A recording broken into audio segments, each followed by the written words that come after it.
Vamos a comenzar porque en esta ocasión es un poco diferente a la vez anterior porque vamos a comentar no una, sino 4 fotografías. En concreto una sección, que es esta sección, Toros y Sociedad, compuesta por 4 fotografías.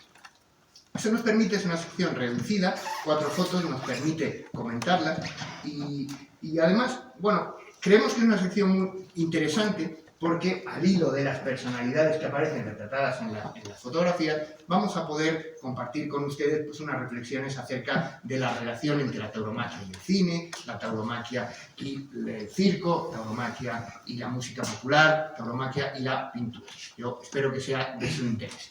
Vamos a comenzar con la fotografía que tienen aquí ustedes de Antonio Bienvenida y Orson Welles en la Plaza de Toros de Vista Alegre, 31 de enero de 1966. Bueno, en esta fotografía la clave nos la da la fecha.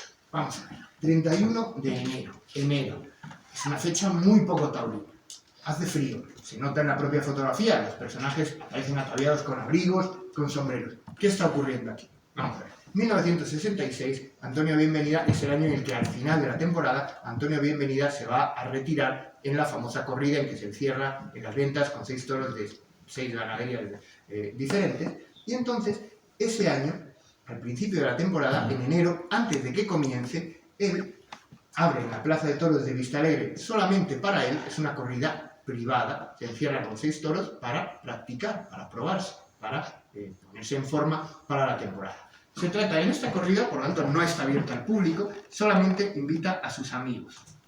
Tenemos la lista del ruedo que le encontramos, cita que hay aproximadamente unas 200 personas que acuden. Vemos aquí otras fotografías de esa tarde, vemos a Bienvenida toreando tanto de capa como de muleta y saludando, y vemos como los tendidos están efectivamente vacíos, es decir, no es una corrida abierta al público. Y lo que queremos destacar es que en una corrida cerrada al público en el que Bienvenida solamente invita a sus amigos, invita a Orson Welles. Orson Welles no necesita presentación, todo el mundo lo conoce, es uno de los grandes figuras del cine, de la historia del cine. Y Orson Welles es un amante de España, por supuesto pasa largas temporadas en España, rueda aquí varias de sus películas, Campanadas a medianoche, Mr. Arkadin, Una historia inmortal, y él además es un gran amante de la tauromaquia, hasta tal punto que él alardea en sus conversaciones de que él llegó a torear bajo el apodo de El Americano.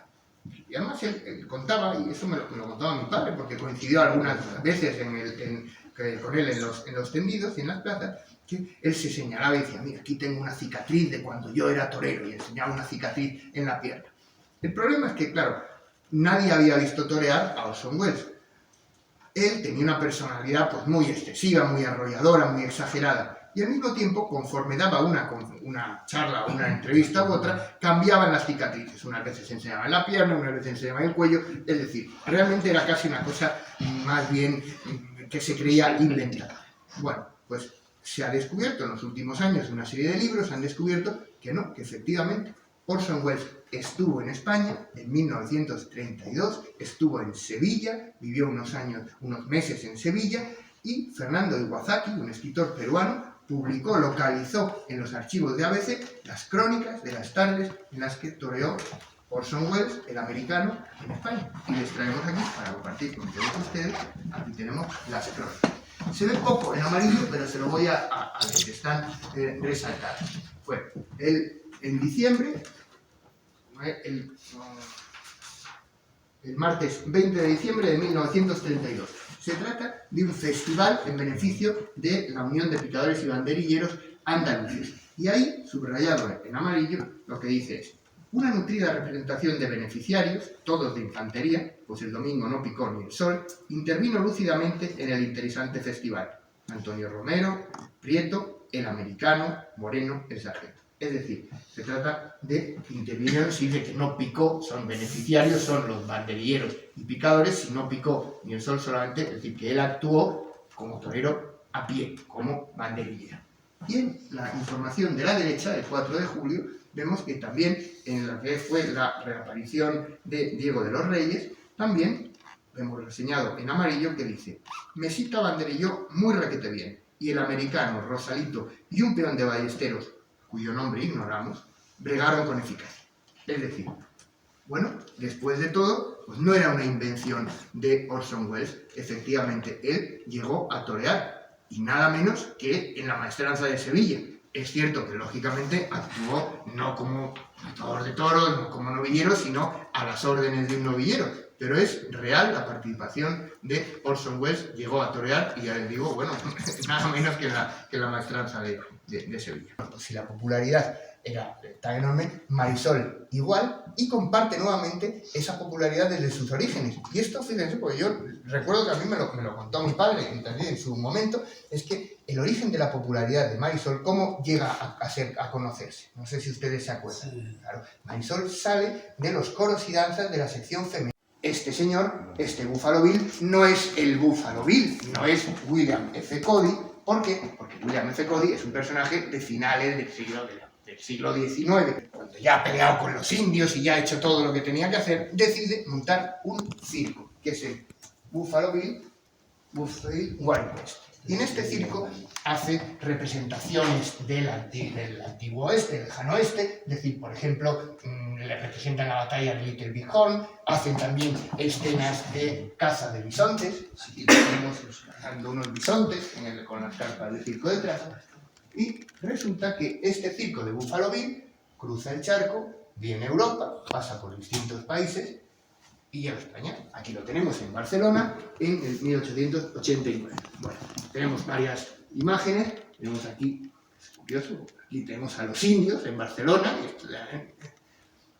Tenemos unas pequeñas imágenes. Y además, un elemento curioso porque se comentó, se decía que habían muerto unos indios. Bueno, no es del todo cierto. Hubo una epidemia en esos días de viruela. Y entonces, lo que sí que hemos localizado también, entonces, unos indios, pues, cogieron la viruela y fueron atendidos en el hospital, en la parte de infecciosos del Hospital de la Santa Cruz de Barcelona. Y aquí lo tenemos, Charles Crow, es decir, el cuervo que ataca, y Black Hawk, el halcón negro, pues esos forman parte, están recogidos sus nombres en el registro de este hospital. Bueno, entonces, pero si este no es Buffalo Bill, entonces, ¿quién demonios es este señor Edward Joy Grey? Bueno, pues Edward Joy Grey creo que es un antiguo miembro de la Policía Montada del Canadá, que, aprovechando su parecido físico con Buffalo Bill, decide imitar a su ídolo y enrolarse en el circo americano. Unos años después, en 1950, se enrola en el circo americano